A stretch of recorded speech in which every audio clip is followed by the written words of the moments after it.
आज हम लोग देखेंगे कि अगर इन्फ्लेशन इंक्रीज हो रहा है तो उसका इफेक्ट क्या होता है इकोनॉमी के डिफरेंट कंपोनेंट्स के ऊपर। तो अगर हम देखें तो इंटरेस्ट पे क्या इफेक्ट होगा।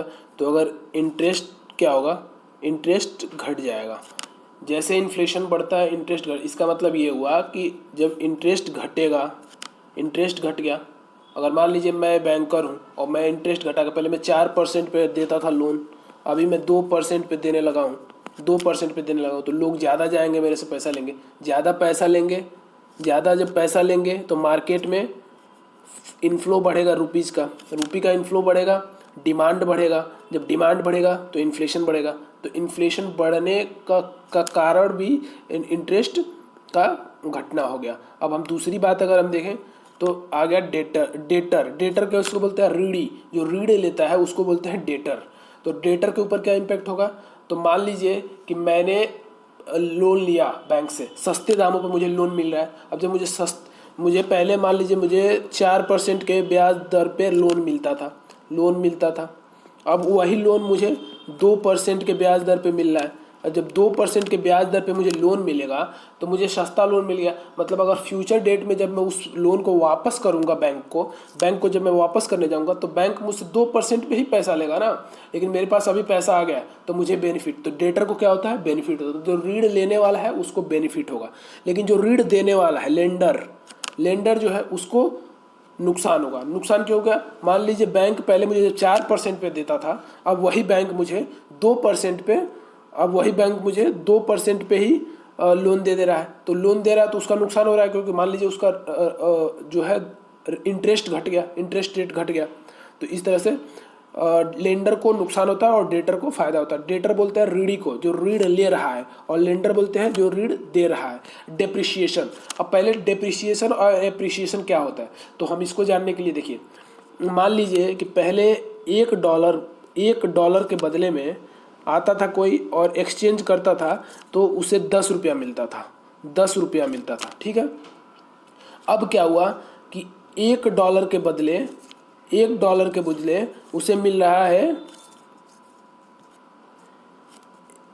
1 डॉलर के बदले उसे अब मिल रहा है 15 रुपया। 15 रुपया मतलब इसका मतलब क्या हुआ कि रुपया जो है डॉलर के कंपेरिजन में कमजोर हो रहा है, मतलब डेप्रिशिएट हो रहा है, उसका अवमूल्यन हो रहा है, उसका मूल्य घट रहा है। रुपीज अब 15 रुपया का 1 डॉलर मिल रहा है। अगर ऐसे देखा जाए तो अब 15 रुपया का 1 डॉलर मिल रहा है, पहले जो 10 रुपया का मिलता था तो इसका मूल्य, रुपी का मूल्य घट गया ना। तो जब रुपीज का मूल्य घटेगा तो उससे बोलते हैं डेप्रिशिएशन। तो क्या होता है इकोनॉमी के अंदर, उस समय डेप्रिशिएट होता है, करेंसी जो है डेप्रिशिएट हो रहा है, मतलब रुपी यहाँ पे डेप्रिशिएट हो रहा है। तो जब इन्फ्लेशन बढ़ता है तो उस समय करेंसी डेप्रिशिएट हो रहा होता है। अब इसको हम समझते हैं क्यों डेप्रिशिएट हो रहा है, ये इसका रीजन जानने की कोशिश करते हैं। तो डेप्रिशिएट हो क्यों रहा है।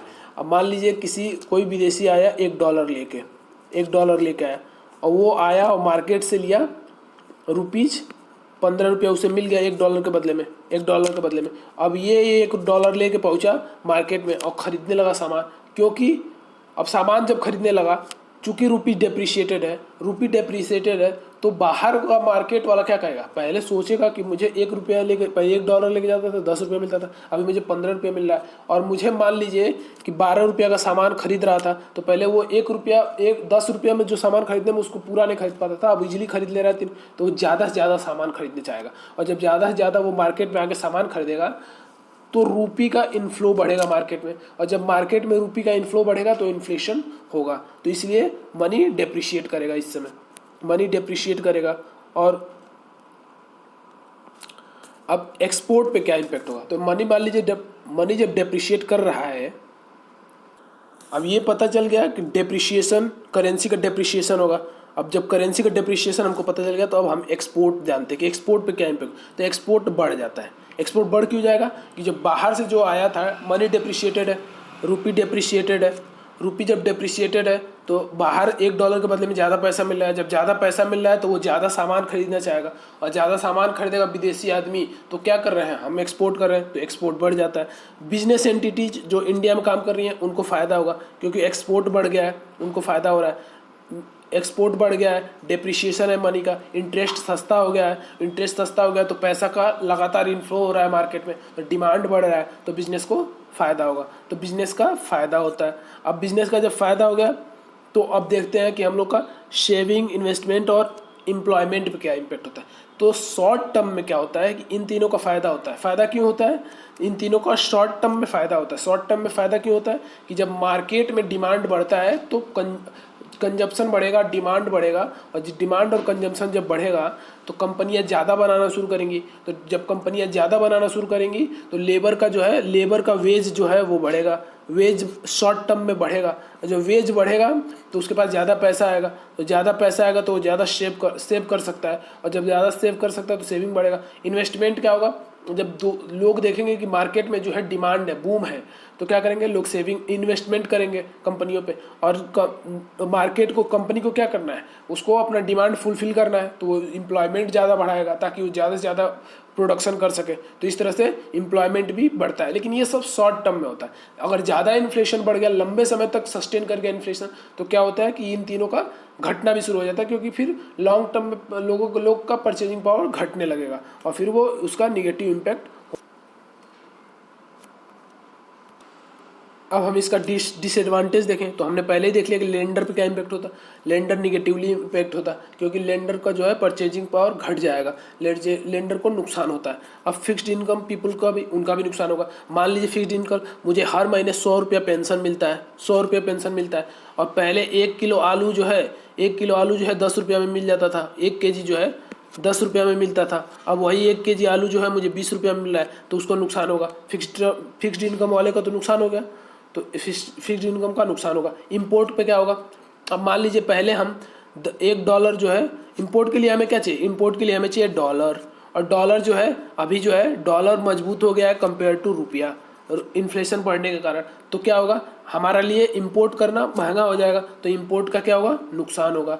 तो इंपोर्ट जो है वो भी नुकसान होता है, फिक्स्ड इनकम घट जाता है, लेंडर का परचेजिंग पावर घट जाता है। रियल वेजेस पे क्या इम्पेक्ट होगा? तो रियल वेजेस जो होती हैं वो भी घट जाती हैं। रियल वेजेस क्या हुआ? जैसे आपका जो कमाई हो रहा है सब कुछ निकाल के बाद आपका क्या बचेगा लास्ट में, जो रियल वेज है एक तरह से वो भी घट जाएगा। बाकी सारी चीज़ें जो कट जाती हैं उसके बाद से जो आपको इन हैंड सैलरी मिलता है वो आपका रियल वेज हो गया, और रियल वेज पे भी निगेटिवली इम्पेक्ट होगा, क्योंकि रियल वेज भी आपका, मान लीजिए पहले आप 10 रुपया कमा रहे थे, अभी भी आप 10 रुपया कमा रहे हैं, लेकिन अब आपको उस 10 रुपया का खर्चा ज़्यादा करना पड़ा, तो रियल वेजेज जो है इन घट जाएगा। क्योंकि अब मान लीजिए पहले 10 रुपया, आप 100 रुपया कमाते थे, तो आप उसमें से 60 रुपया खर्चा करते थे तमाम चीज़ों पे, 40 रुपया बच जाता था जो आपका रियल वेज के रूप में होता था। अब वहीं पे आपको 20 रुपया ही बचा पाते हैं, तो ये हो गया।